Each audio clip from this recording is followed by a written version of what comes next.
I grew up in one of those sprawling old houses at the edge of town, the kind that creaks like it breathes. Our basement was particularly eerie, dimly lit, damp and always cold, no matter the season. My parents never spent much time there, treating it more like forgotten storage than a part of our home.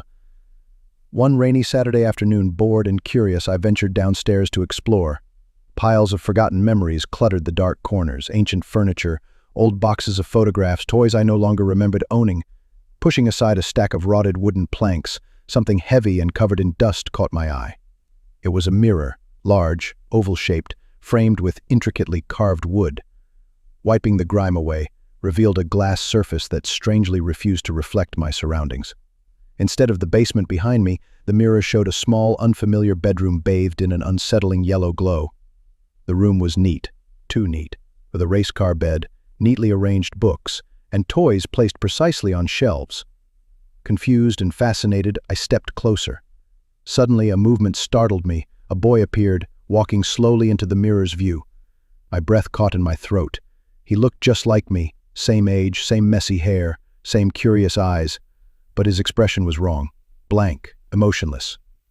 I raised my hand slowly, waving. He did the same, but with a slight delay, as though learning my movements. A shiver raced down my spine and I quickly turned away, scrambling up the basement steps.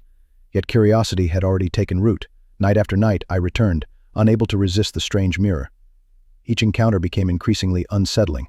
The mirrored boy started to move independently, his eyes growing darker, his expression increasingly sinister. One night as I turned to leave, he remained still, watching me intently, his lips curling into a slow, chilling smile.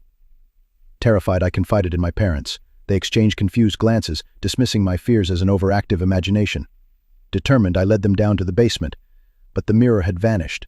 In its place stood a solid brick wall, old and undisturbed, as though it had always been there.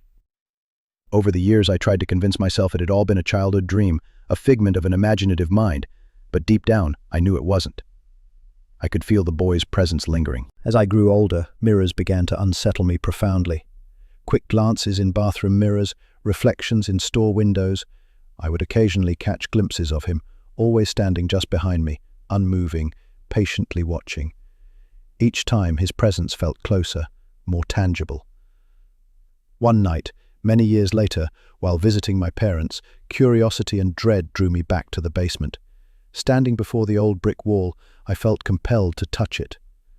My fingertips brushed against the cold bricks and suddenly one shifted slightly under my pressure. Heart pounding, I carefully removed brick after brick until the mirror emerged once more, untouched by time, still reflecting that same neat, eerie bedroom.